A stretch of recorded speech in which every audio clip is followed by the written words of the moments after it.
The promise before the fall. The sky above the alien capital burned red. Massive enemy warships covered the clouds like dark metal mountains. Their engines roared so loud that the ground shook. Bright beams of plasma fire rained down on towers, bridges, and defense walls. Explosions flashed across the city and smoke filled the air. People were running in fear. The royal palace stood at the center of the city, tall and proud, but even its shields were beginning to fail. Each blast from the enemy fleet made the glowing barrier flicker weaker and weaker. Inside the throne chamber, everything felt too quiet. The alien queen stood near the large crystal window. From there, she could see her world burning. Her silver crown reflected the fire in the sky. Her royal guards were few now. Many had already fallen protecting the outer halls. A loud explosion shook the palace. Dust fell from the high ceiling. One of her commanders stepped forward. His armor was damaged, and one side of his face was burned. "Your Majesty," he said, trying to stay calm. "The western wall has fallen.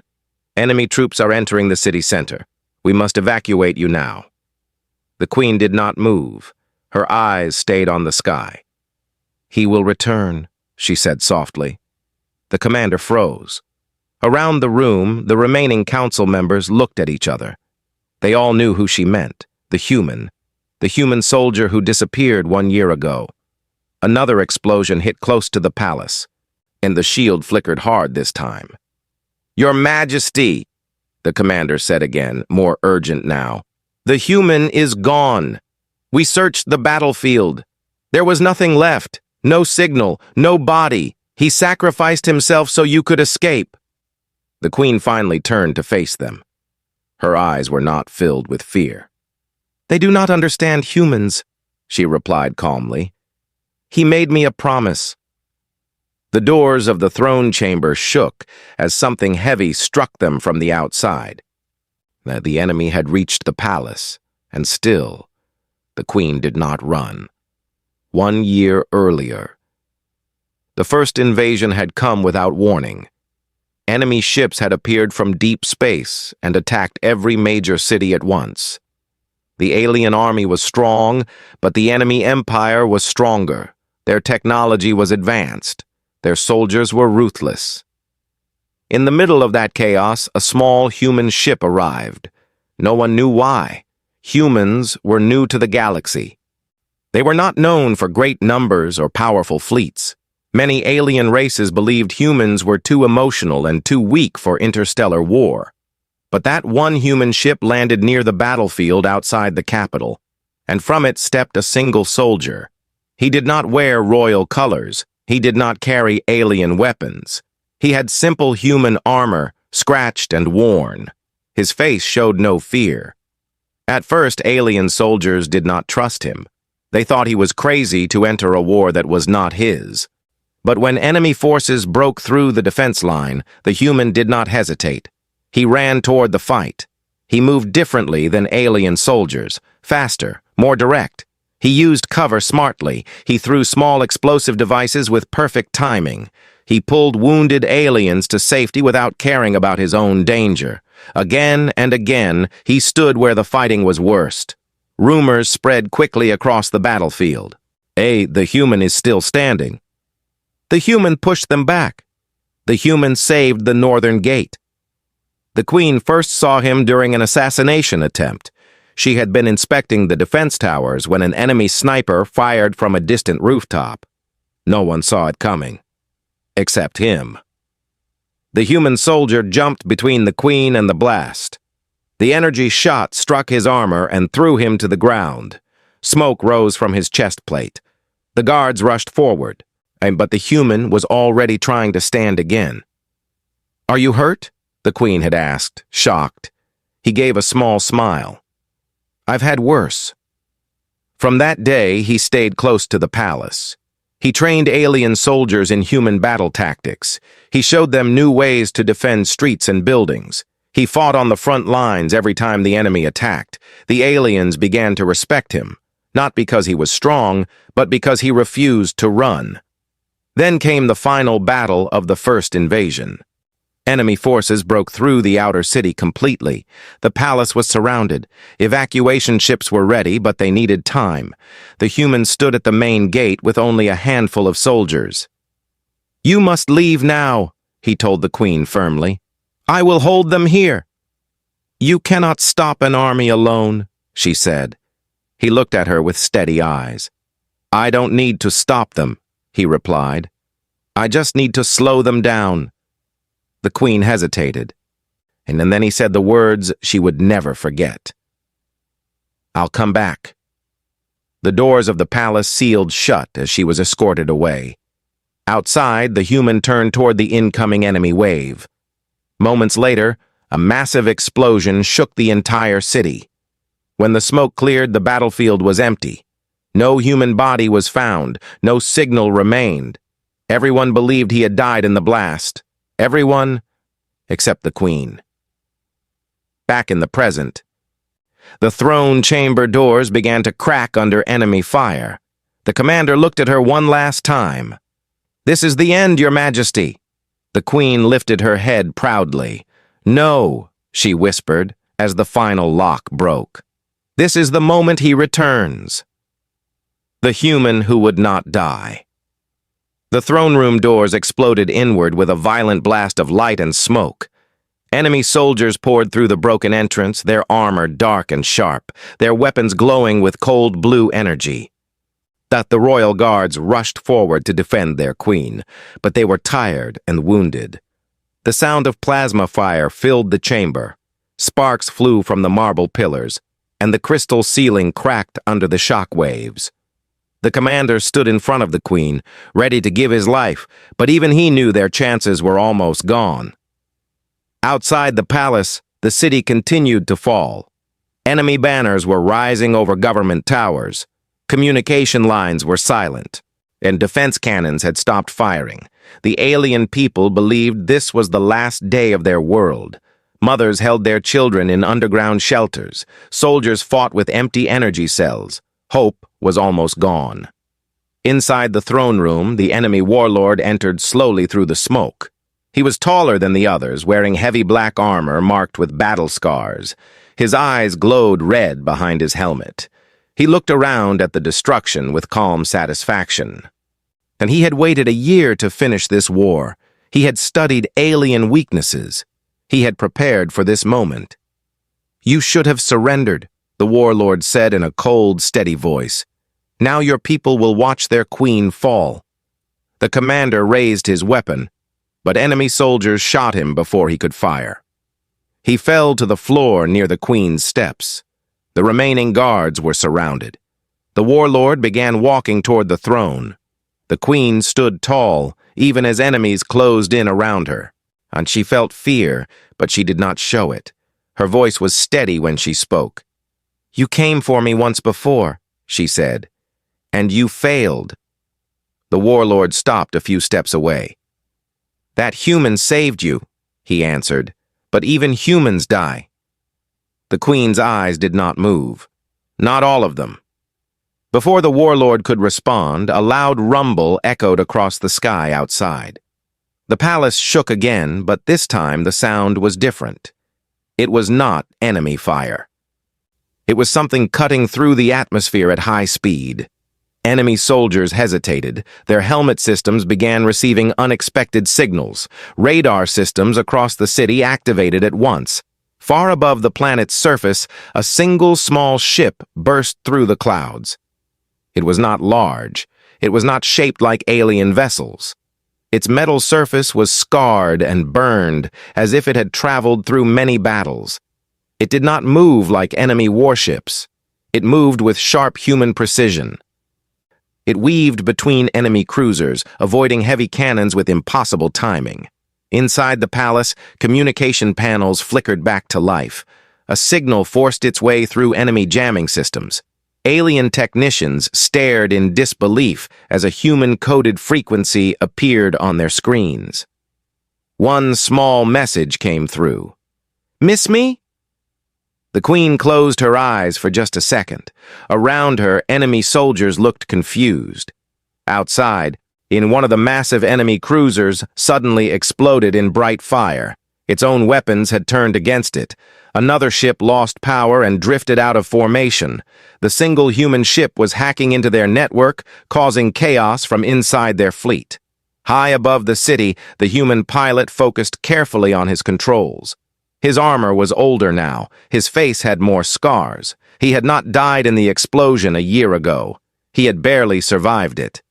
The blast had destroyed most of the battlefield and thrown him into deep space among debris. His emergency system kept him alive long enough for a passing cargo vessel to detect his signal. Recovery had taken months, but during that time, he had made a decision. If the enemy returned, he would be ready.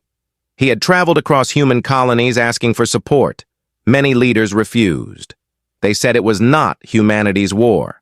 They feared starting a larger conflict, so he upgraded his own ship instead. He studied enemy battle patterns. He learned their communication codes. He prepared alone. And now he had returned. Back inside the throne chamber, the warlord's helmet display flashed warnings. "Impossible," he growled. "We destroyed him." Another explosion rocked the city as a human missile struck an enemy command carrier. Alien citizens watching from shelters saw enemy ships colliding in confusion. For the first time since the attack began, enemy formation lines were breaking. But the warlord turned toward his soldiers. "Secure the queen now," he ordered. But before they could move, something crashed through the upper palace window in a rain of broken crystal. Smoke filled the chamber again. When it cleared, a tall human figure stood between the queen and the enemy forces. His armor was damaged and dark, but the symbol of Earth was visible on his chest plate. He held a human pulse rifle steady in his hands. The room fell silent for one heavy second. The human soldier looked around at the enemies calmly, then glanced over his shoulder at the queen. His voice was tired but strong. "I told you I'd return." The warlord stepped forward with anger burning in his eyes. "You should have stayed dead, human." The soldier adjusted his grip on the rifle and stood firm in front of the throne. "Yeah," he replied quietly. "I get that a lot." Outside the palace, alien soldiers who had almost surrendered saw the human ship fighting alone in the sky. Word spread quickly through damaged communication lines. The human is back. And for the first time in a year, hope returned to the battlefield. The battle that changed everything. The throne chamber became a storm of light and sound the moment the human soldier pulled the trigger. His pulse rifle fired in sharp, controlled bursts, each shot precise and deadly. Enemy soldiers dropped before they could react. He did not move wildly or waste energy. Every step he took was measured, and every movement planned. He had studied this enemy for a year. He knew how they aimed, how they advanced, how they reacted under pressure. The aliens watching from behind shattered pillars saw something they had not seen since the first invasion: confidence. The enemy warlord roared an order, and more troops rushed into the chamber. Their heavy boots shook the floor as they tried to surround the human from all sides. The soldier quickly grabbed a fallen alien shield device and activated it with a fast adjustment. The energy barrier flared to life just as plasma shots struck toward him. The blasts scattered across the shield in bright flashes. He moved forward instead of backward, forcing the enemy into tighter formation. Then he tossed a small human grenade into their center. The explosion sent armored bodies crashing into walls and columns. The queen watched in silence, her heart steady but heavy. And she could see he was stronger than before, but she could also see the scars on his armor and the careful way he favored one leg. He had survived, but survival had not been easy. The commander who still lived crawled closer to her and whispered, "He fights like 10 soldiers." The queen shook her head slightly. "No," she answered softly. "He fights like one human." Above the city, the human ship continued its impossible dance between enemy cruisers. Instead of direct attack, and the pilot targeted command relays and navigation hubs. One enemy destroyer suddenly lost targeting control and fired into another vessel by mistake. Two cruisers collided in orbit, creating a chain of explosions that lit the sky brighter than the burning towers below. Alien citizens hiding underground saw the flashes through cracked ceilings and began to understand that something had changed. The enemy fleet was no longer united. Inside the palace, the warlord stepped forward at last. Then he activated a massive energy blade that extended from his armored arm, glowing deep red. Unlike his soldiers, he did not rush blindly. He moved with calm power, pushing his troops aside. He wanted the human himself. "You fight well," the warlord said in a low voice. "But you are alone." The human soldier lowered his shield as its power faded and switched his rifle to close combat mode. "I've been alone before," he answered simply. They charged at each other. The clash of energy blade and reinforced combat knife echoed through the chamber like thunder. Sparks flew each time their weapons met. The warlord was stronger in raw force, but the human was faster. He ducked low strikes, rolled past heavy swings, and aimed strikes at weak points in the armor joints. The battle forced them across the ruined throne room, breaking statues and cracking the marble floor. The remaining enemy troops hesitated to interfere, unsure of their leader's pride. At that same moment, something unexpected happened across the city. Alien soldiers who had nearly given up saw enemy ships falling from the sky and heard reports that the human had returned to the palace. Small resistance groups that had been hiding began to regroup. Officers rallied their units again. Defense cannons that still had power reactivated and aimed at confused enemy dropships. The people remembered the first invasion, when one human had stood with them without fear. Now, he was back again, and that memory alone sparked courage. Back in the throne chamber, the warlord managed to strike the human hard across the chest, throwing him against a broken column. His armor cracked, and smoke rose from the damaged plate. The queen took one step forward without thinking, but the human raised a hand slightly to signal her to stay back. He forced himself to stand, breathing hard but steady. Blood ran down the side of his face, yet his eyes did not lose focus. "You should have run when you had the chance," the warlord growled. The human gave a faint smile despite the pain. "That's not really my style." Using the last charge from his damaged shield, he activated it for just 1 second, long enough to blind the warlord's sensors with a flash of energy. In that brief moment, he moved inside the enemy's guard and drove his combat knife into a weak joint under the warlord's arm. The red blade flickered and fell from the alien's grasp. The warlord stumbled back, shocked more by surprise than injury. Outside, alien defense forces began pushing enemy troops out of key streets. Civilians started guiding wounded soldiers to safety. The tide of battle was slowly turning. It was not because of superior weapons or larger numbers. It was because of belief. The human had not just returned to fight. He had returned to remind them who they were. Inside the throne room, the warlord fell to one knee, struggling to stand again. The enemy troops looked uncertain for the first time. Their leader was wounded. Their fleet was breaking apart in orbit. Confusion spread through their ranks. The human soldier stepped forward slowly, despite his own injuries. He did not raise his weapon immediately. Instead, he looked at the warlord with calm determination. "This ends today," he said firmly. From outside the shattered palace walls, the sound of alien war horns began to rise again across the city. And it was a signal not heard since the first invasion, a call to advance. For the first time since the enemy arrived, the battle no longer felt like the end of the world.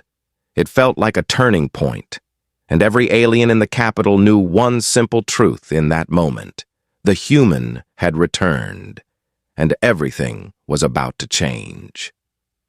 The rise of a new alliance. The warlord roared in anger and forced himself back to his feet, even with damaged armor and failing systems.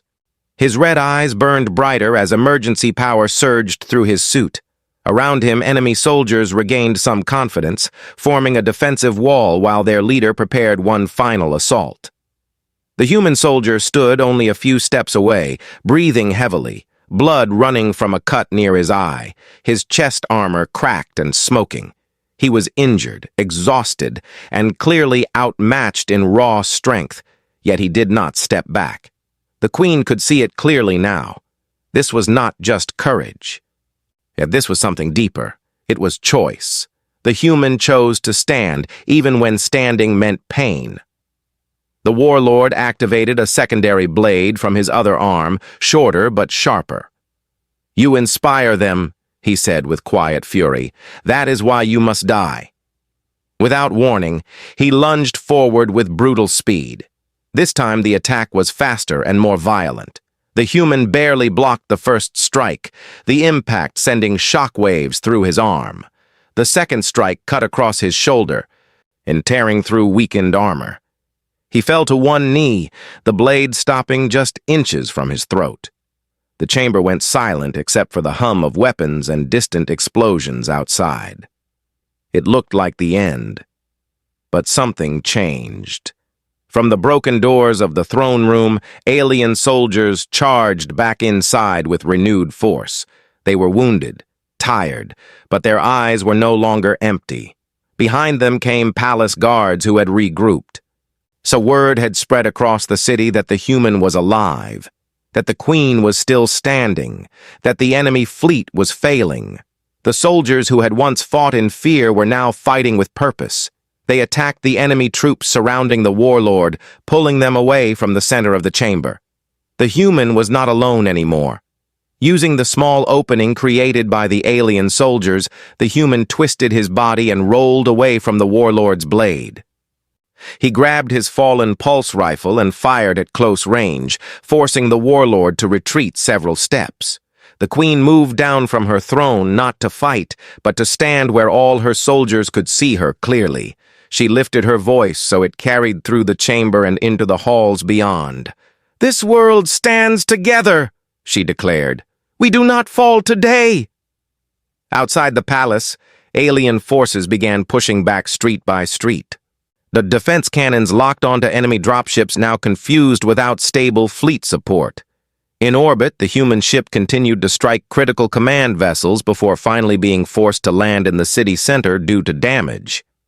The human pilot, the same soldier now fighting in the throne room, had left the ship on automatic systems before crashing through the palace window earlier. His gamble had worked. The enemy fleet was leaderless and disorganized. Back in the throne chamber, the warlord realized the battle was slipping from his control. He sent a command to his remaining forces to retreat toward extraction points, but signals were delayed and jammed by the humans' earlier hacks. For the first time since arriving on the planet, the warlord felt uncertainty. He charged one last time at the human, not for strategy, but for pride. The clash was fierce, but shorter than before. The warlord's movements were slower now. His armor was failing. The human soldier, so though injured, moved with focused determination. With a final precise strike, he drove his combat knife into the core joint at the warlord's chest plate. Sparks burst outward as the alien leader froze in place. The warlord fell heavily onto the cracked marble floor. Silence spread across the chamber. Enemy troops who saw their leader fall began dropping their weapons or fleeing. Alien soldiers secured the exits quickly. The sound of battle outside slowly shifted from chaos to controlled pursuit. The invasion that had seemed unstoppable only hours ago was collapsing. The human soldier took a slow step backward, his strength finally beginning to fade now that the fight was over. He looked toward the Queen, and for a moment, the entire war seemed to shrink into something simple and human. She walked toward him without fear, her royal armor scratched and burned, her crown slightly bent from falling debris. When she reached him, she did not speak as a ruler. She spoke as someone who had waited. "You returned," she said quietly. He gave a small, tired smile. "Told you I would." His legs gave out beneath him and he collapsed forward. Alien medics rushed in immediately, scanning his injuries and applying emergency treatment.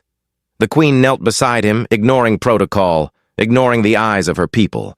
She placed a hand gently on his shoulder as medical drones lifted him onto a support stretcher. While across the city, news spread quickly. The enemy fleet was retreating. Surviving warships were jumping to hyperspace in disorder. Fires still burned, and the city was damaged, but it was standing. Alien citizens emerged from shelters carefully, looking up at a sky that was slowly clearing of hostile ships. Many did not fully understand how the battle had turned so suddenly, but they knew one fact with certainty. A human had come back for them. Hours later, and as smoke drifted over the capital and rescue teams searched for survivors, the Queen stood on the palace balcony overlooking her people. The war had not ended forever, but something new had begun. Humans had once been seen as emotional and unpredictable. Now they were seen as something else entirely, loyal beyond reason. In a medical chamber deep within the palace, the human soldier lay unconscious but stable. Alien doctors worked carefully, amazed at the damage his body had endured. One medic shook his head in disbelief and said softly, "Their species should not survive injuries like this." Another answered, "Perhaps survival is what defines them." The Queen remained beside the medical chamber entrance long after advisors asked her to rest. She knew the galaxy would change after this day. The enemy would think twice before attacking again. Alliances would form where none had existed before. But for her, the most important truth was simple. He had kept his promise. And because of that promise, two worlds were now stronger together than they had ever been apart. The weight of a promise. The capital city did not sleep that night. Fires still burned in distant districts, and rescue ships moved across the skyline like slow, glowing stars. Emergency sirens echoed through damaged streets while engineers worked to restore power grids and shield systems. The invasion had been pushed back, but the cost was clear in the broken towers and shattered homes. Yet something else moved through the city as well. It was not fear anymore. It was something stronger. It was pride.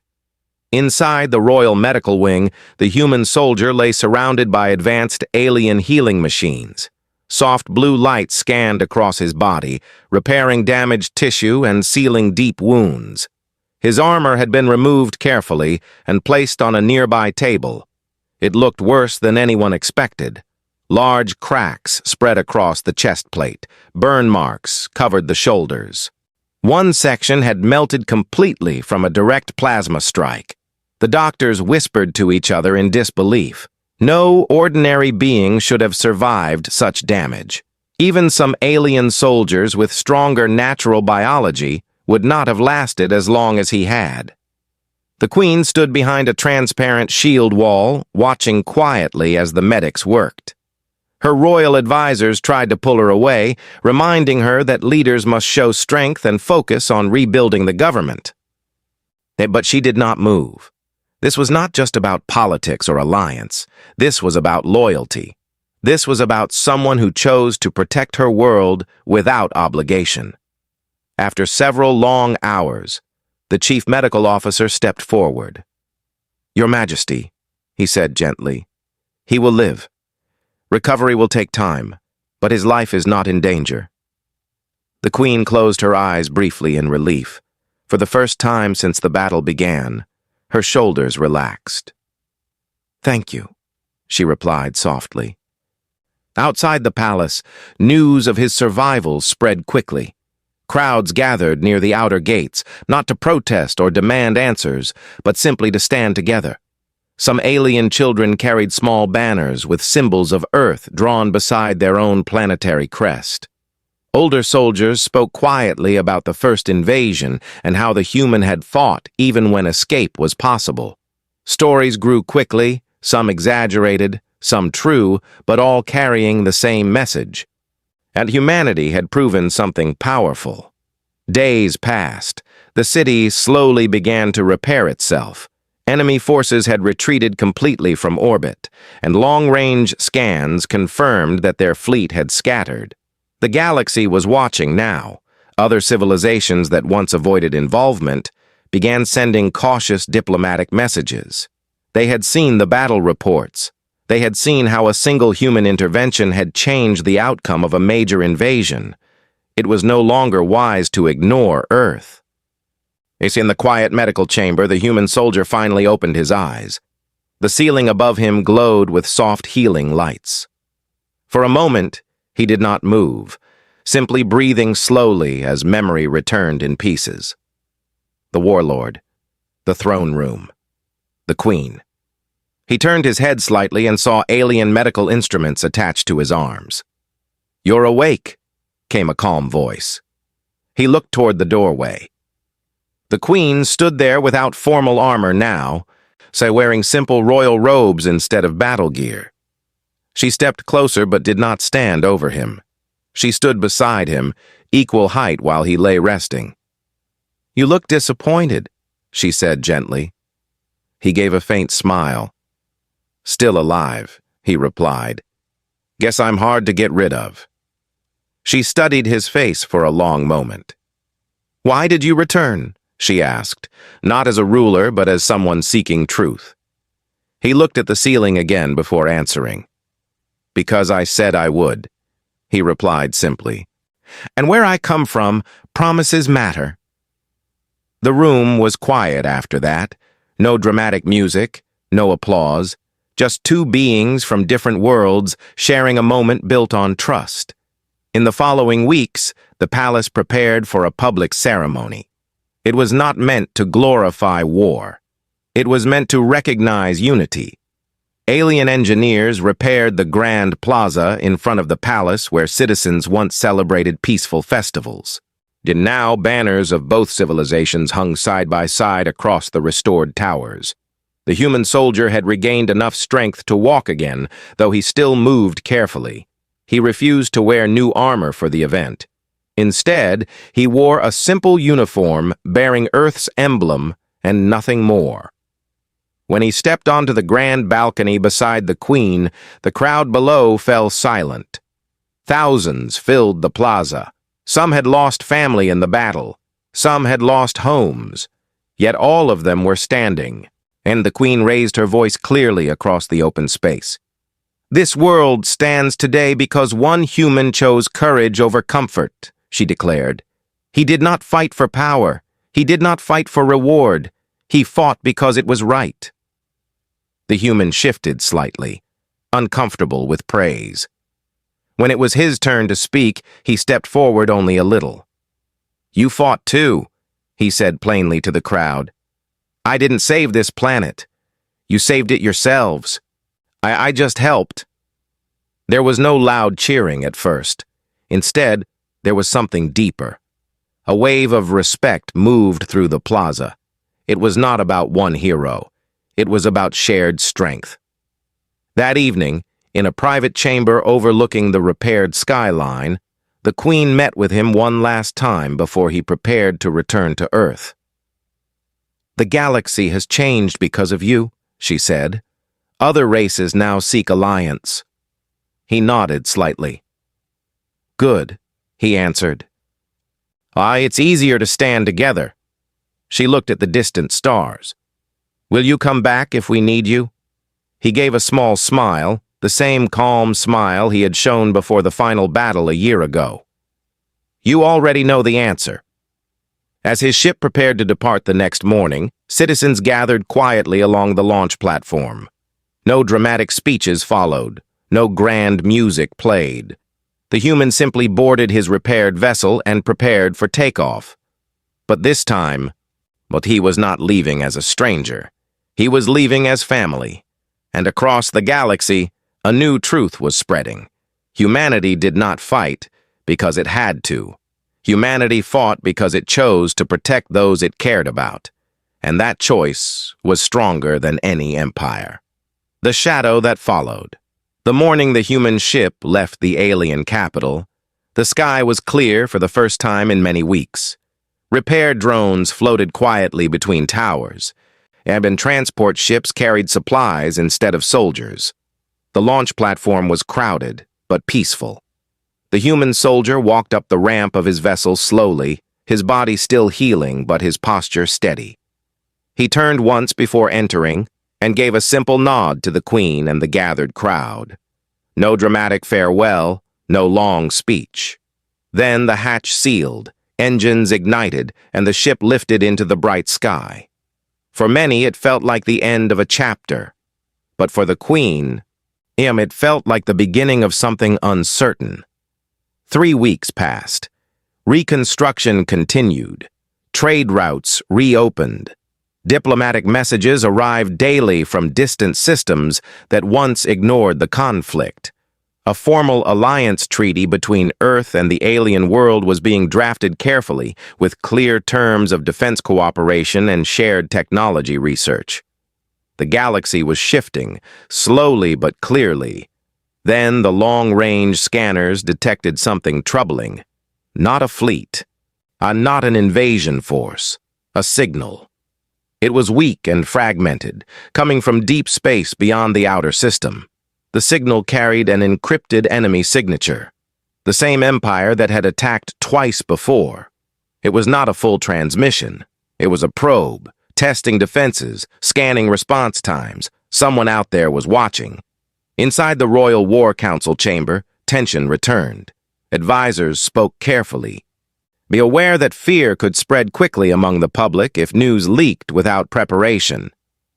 "They are regrouping," one general stated. "This may only be the beginning of a larger retaliation."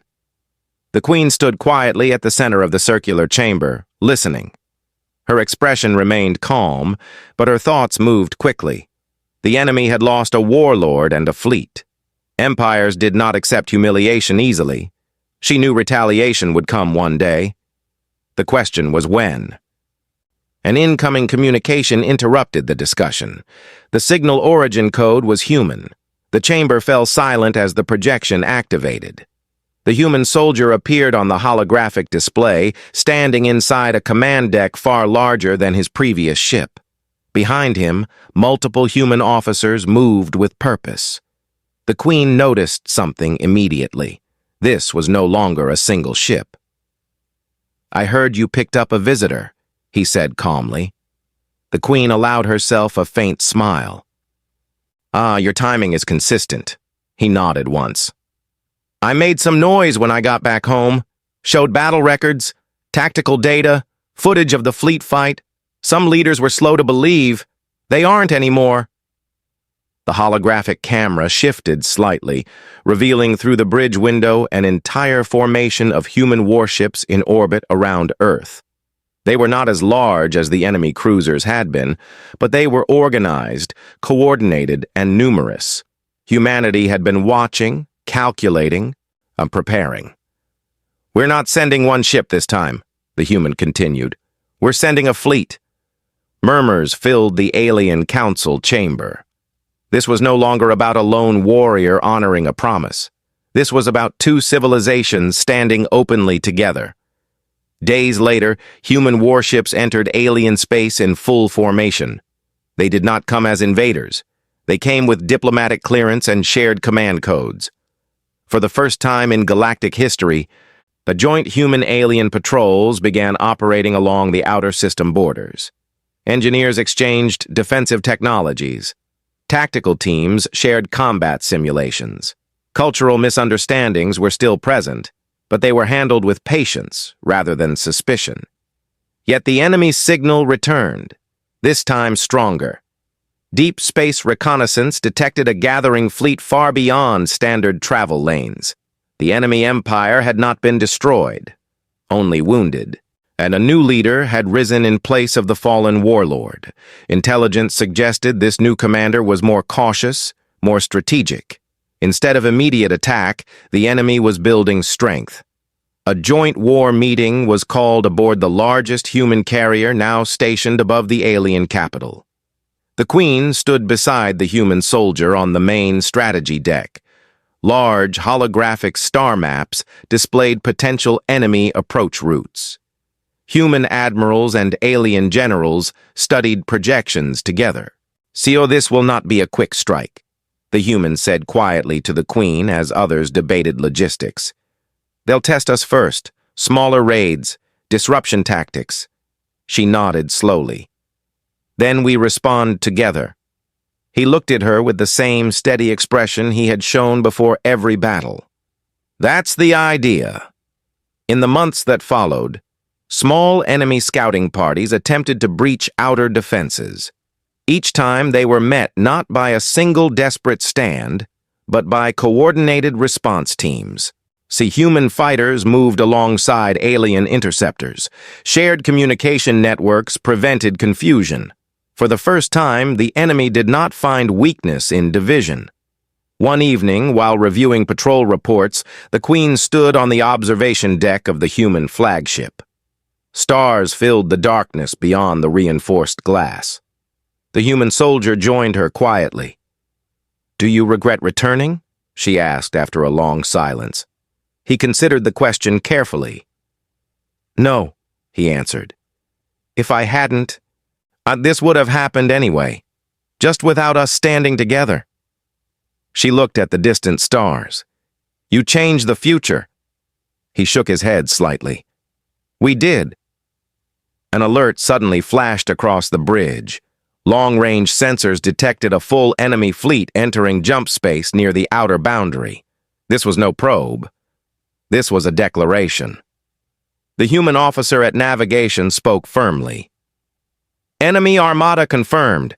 Estimated arrival in 20 minutes. The chamber grew silent, though but not fearful. Human and alien officers moved to stations with calm efficiency. Weapon systems powered up. Defensive formations activated automatically. No panic, no desperation. The Queen turned toward the human soldier. There were no speeches needed now, no promises required. He simply gave a small nod. This time, he had not come back alone. And this time, neither world would stand alone. Far beyond the edge of the system, the enemy fleet emerged from hyperspace. But instead of finding a divided planet, they found a united front. And for the first time, the Empire hesitated. A promise that echoed across the galaxy. The enemy armada arrived in perfect formation, dark ships stretching across space like a moving wall. Their engines burned cold blue against the stars as they advanced toward the outer defensive line. In the past, that sight alone would have caused panic across the alien system. Cities would have shut down. The civilian transports would have scrambled in fear. Command centers would have prepared for desperate evacuation. But this time was different. Human carriers moved into position beside alien command ships with steady confidence. Joint fleets formed layered defensive lines, each unit knowing its exact role. Human fighter squadrons launched in disciplined waves while alien interceptors protected key sectors. Shared targeting systems synchronized instantly. What once were two separate civilizations now operated like one mind. On the bridge of the flagship, the Queen stood beside the human soldier. Neither spoke dramatically. There was no need. The moment itself carried enough weight. "Signal all fleets," the human commander ordered. "Defensive posture. Do not advance beyond formation." The enemy ships slowed as they scanned the unexpected alliance before them. Reports flowed quickly through their ranks. On the planet they had once nearly conquered now stood shielded by an organized, united force. Long-range scans confirmed that more human reinforcements waited just beyond jump range. The enemy had expected weakness. They found resolve. The first exchange came as a test. A group of enemy cruisers moved forward and fired a concentrated volley toward the outer defense grid. Immediately, human ships rotated their shields to absorb impact, while alien artillery batteries returned precise counterfire. And the response was calm, calculated, balanced. No reckless charge, no emotional reaction, just unity. Minutes turned into hours as limited skirmishes unfolded across the border of space. Enemy probes were intercepted before reaching inner orbit. Small attack wings were surrounded and forced back. Each engagement proved the same truth. The alliance was not temporary. It was structured. It was prepared. Finally, the enemy flagship sent a direct communication request. But the War Council gathered on the bridge as the holographic projection of the new enemy commander appeared. Unlike the fallen warlord, this leader did not display rage. His voice was controlled, calculating. "You have chosen cooperation," the commander said coldly. "This complicates future operations." The human soldier stepped slightly forward, though he was not the highest-ranking officer present. His voice was calm. "Well, it's called standing together." The enemy commander studied the display of joint fleets behind him. "This system is no longer an efficient target," he admitted after a long pause. "Retreat is logical." The hologram flickered off. Across space, enemy ships began pulling back in organized withdrawal. One by one, they entered hyperspace and vanished. It was not a dramatic explosion. It was not a final battle to destruction. It was something more powerful. It was recognition. The bridge remained quiet for several seconds after the last hostile signature disappeared. Then a slow wave of relief moved through the crews. Not celebration, not shouting, just the steady understanding that something permanent had changed. The Queen looked out at the now empty stretch of stars. "They will return someday," she said thoughtfully. "Maybe," the human answered. "But next time, they'll remember this." Over the following weeks, official treaties were signed. Joint academies were created where human and alien cadets trained side by side. Trade lanes expanded beyond previous limits. Scientific research between the two worlds accelerated rapidly. Technology once kept secret was now shared openly. The alliance was not built on fear of a common enemy alone. It was built on respect earned through sacrifice. The human soldier remained stationed between both worlds, acting as a liaison and tactical advisor. He refused titles and medals offered by both governments. When asked why he did not accept higher rank, he simply said, "I'm just a soldier." One evening, months after the final standoff, the Queen visited the Human Training Academy where mixed squads practiced together. Young alien recruits sparred with human cadets, laughing after friendly defeats. Cultural barriers that once seemed impossible were slowly fading. You started this," the Queen said quietly as she stood beside him on the observation platform. He shook his head. "No, I just kept a promise." She studied the recruits below. That promise saved more than a throne. He did not answer immediately. He watched as one alien cadet helped a human trainee back to his feet after a fall. Trust had replaced suspicion. That was not something weapons could create. Far beyond their systems, news of the alliance spread through interstellar channels. Other civilizations began forming their own partnerships. Smaller worlds sought cooperation rather than isolation. The balance of power across the galaxy shifted, not through conquest, but through connection. Years later, children on both planets would learn about the battle of the second invasion. They would hear stories of a human who returned when no one expected him. They would hear how one promise changed the course of two civilizations. Some stories would grow larger with time, turning him into legend. But those who stood in the throne chamber that day would remember the truth. He was not invincible. He was not fearless. He was simply unwilling to abandon those he chose to protect. On a quiet night beneath calm stars, the Queen once again stood on her palace balcony, watching peaceful skies. The human soldier prepared to depart for a routine patrol mission. Before boarding his ship, he paused beside her one final time. "You won't always need me," he said. She gave a faint smile. "That is the point."